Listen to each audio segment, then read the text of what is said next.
Good afternoon and welcome to Tea Time with Afternoon Social. I am Teresa Lauterbach, your host, and today is Milestone Mondays. And we have our special guest today is Lisa Drennon. And Milestone Monday, she's going to talk to us about her goal of writing a book and called Forgiving the Girl Inside. A little bit about Lisa. She's a certified Oola life coach and Aroma practitioner, as well as being an author. She has 3 adult children, a furbaby, whom we just heard from, and she's a grandma as well. So, good afternoon, Lisa. How are you doing?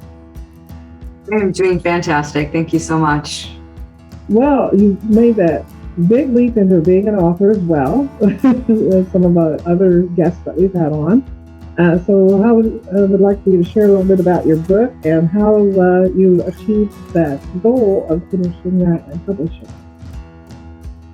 It was the most challenging thing I'd ever done. I connected with a author coach, Brett Odgers, who's the $1 Million Author, and I joined one of his group coaching classes where he literally gave me the tools to walk through and how to write a book. And it was funny because when I gone to him to figure out what my niche was, to map out my content for my signature program. And I used the Oola and the Aroma Freedom as tools in my signature program to help women connect their heart and mind. And when we outlined the program, it's like, this is a book.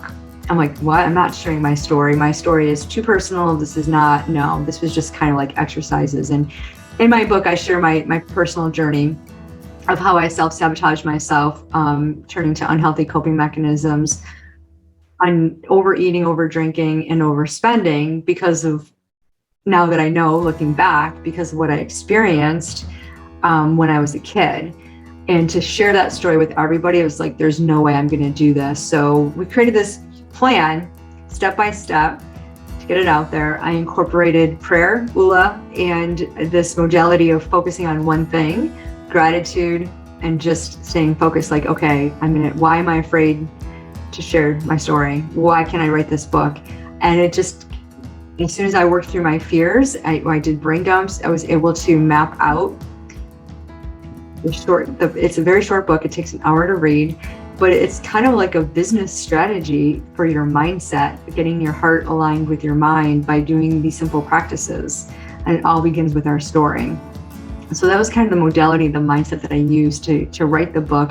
And I set SMART goals for myself every day. I'm like, okay, you create the end product and then you reverse engineer it. So what did my book look like? You created the title, the book cover, and then how many chapters? What do you want to share in your chapters? What's the signature story? And then from your signature story of that book, all the other chapters come into place. And mapping that out, so you create the outline before you even create the meat and potatoes of it. And the process is incredible. And now I have another book coming out April 12th of 2022, which is Peaceful Conversation. It's called Let's Be Real, Peaceful Conversations to Peaceful Responses to Negative Outbursts. And it's actually my journey with my mom, who passed away in October. She actually, her anniversary of her death is October 14th. She passed away 2018. We did not get along. I was her only daughter. She wanted a little girl so bad, but we did not get along. We butt heads. So the whole book is dedicated to her. It's our conversations about how we reconciled our relationship and ended up, having this beautiful relationship despite what happened when I was growing up.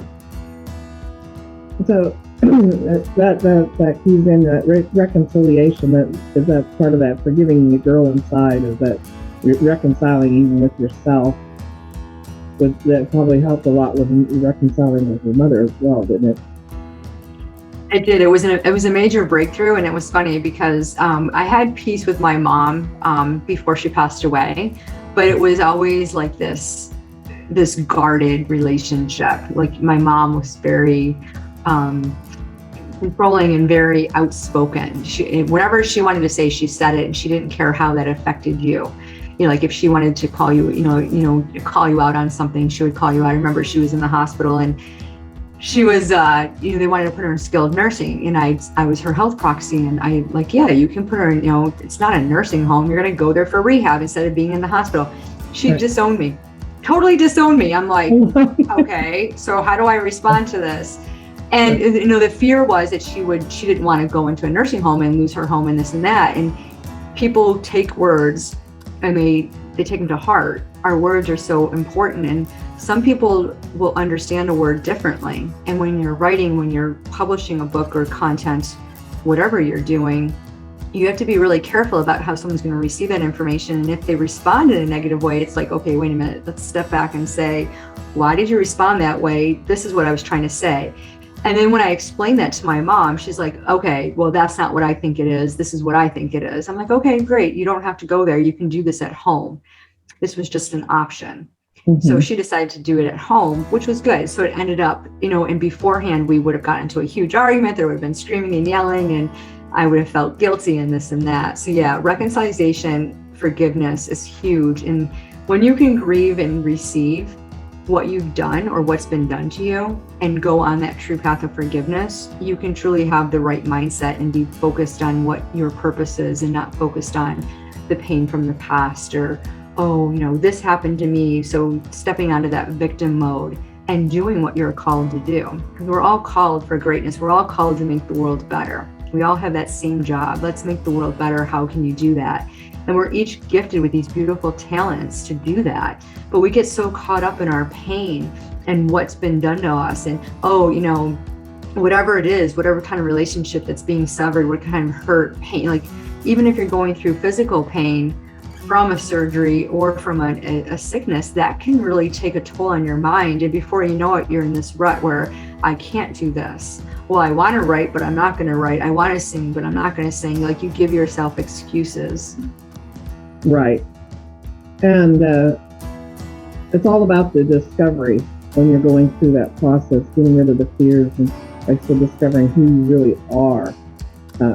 I think once you've done that forgiveness, the whole window, the door is just open wide. You can see the opportunities that God has for you.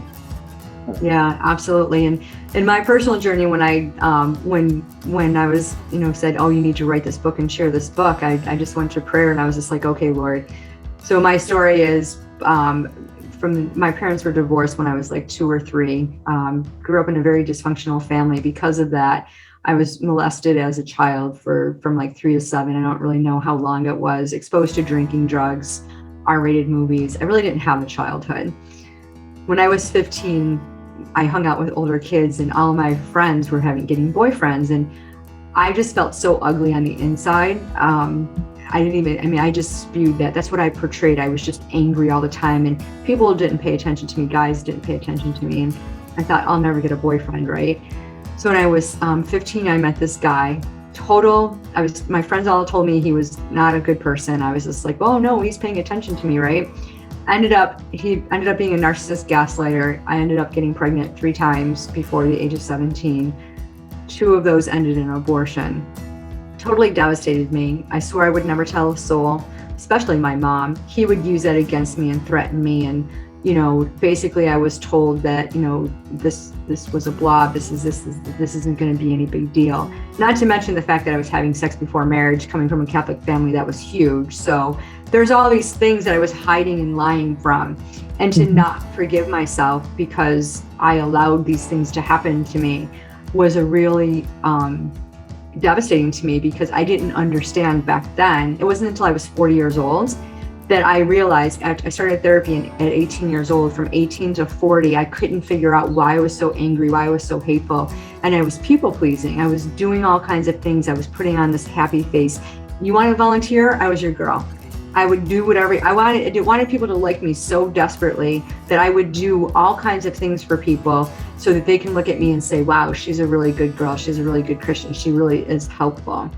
And in the meanwhile, I had this turmoil going inside of me, and I would lock myself in the bathroom and just cry out and be like, stop, what is wrong with me? Like, I can't do this anymore. And my health became a concern, and I had to start watching like heart issues and diabetes. And I was just like, God, I need help. Once I spoke it, the healing began. And I started the healing journey. I actually enrolled in a class called The Healing Journey, which is a 29-week class that Cindy Sherwood created. And it was like one of the modalities that God brought through me to help me heal. But to not be afraid to share my story, to not be able to be able to write it in words and share it across the world with everybody, not only helped me heal and understand the grieving and the forgiving process, but it inspired me to launch my podcast, Forgiving the Girl Inside, A Matter of the Heart, where women come on and share their stories. And recently I do a solo podcast on Fridays called Forgiving Friday, where it's just understanding what forgiveness is and how I use that in my life to really truly forgive myself. Because honestly, I didn't forgive myself 100% until May of 2021, Mother's Day weekend, when I realized that it was okay. And now, like, before people would mention abortion, or they would talk about how, like, if you could do that, you know, you're not a person to be trusted in this and that would put me in a spin where I would go back to my old self and I would get angry and frustrated. And now I hear those words and I know that I'm forgiven. I know that God's forgiven me. I've forgiven myself. And it's a beautiful journey to be in that place, to get out of that victim mode and say, okay, Lord, now how can I use this to help others? Exactly. And that's all lined up with the get real, with that acceptance of that forgiveness, because forgiveness isn't real until you do accept it. So exactly. It's only, you can say you're forgiving yourself, but it's when you truly accept it and you truly believe it, that's when the healing really happens. Yeah, and there's no faking it until you make it. It doesn't happen. And one of my counselors had told me that. I'm like, how am I going to fake this? Yeah. You're like, and you have to grieve it. You have to process it. And speaking those words out loud is incredible. When I wrote my book, we did the Otter app. And so I would go for walks in my neighborhood and focus on nature and things and just start writing. I would speak my chapter, the notes for my chapter, into the recording. And then I would take that recording and upload it and then do all my editing, you know, through a Word document. And seeing that over and over again and processing that thoughts, and I would get new memories and new recollections of how I really truly felt at that moment and why I felt that way. So it's an incredible, beautiful journey to be able to put those words on paper and then craft them in a way where you can connect with others and help others be able to be on that same type of journey. It truly is a healing journey. That's fantastic. I've seen a lot of other women going through those healing journeys and all the things that they've been able to accomplish. And so now you're on to be able to write another book and accomplish even more milestones in your life, because you're not busy, like you said, trying to fake it till you make it, or living in that imposter syndrome. And that forgiveness actually gives you the freedom to live. So yeah. I'm so glad that you put that book together. That's something I think a lot of women should take a look at and read about, that forgiveness, so they can move on to their journeys. And like you said, we're all called to do something in life, whatever God calls us to do. He has our path and our steps set for us, and we can't see it if we're living in the darkness. So absolutely. Well, I think we're running short on time on our Milestone Mondays, and I'm glad you shared with us today and with your story and how you wrote your book. And then Lisa's going to join us again on Wednesday, and she'll talk to us about getting out of debt. And she has a method of use that we could use to get out of debt that she reached a personal goal of specifically.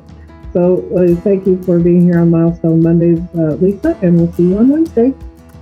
Thank you.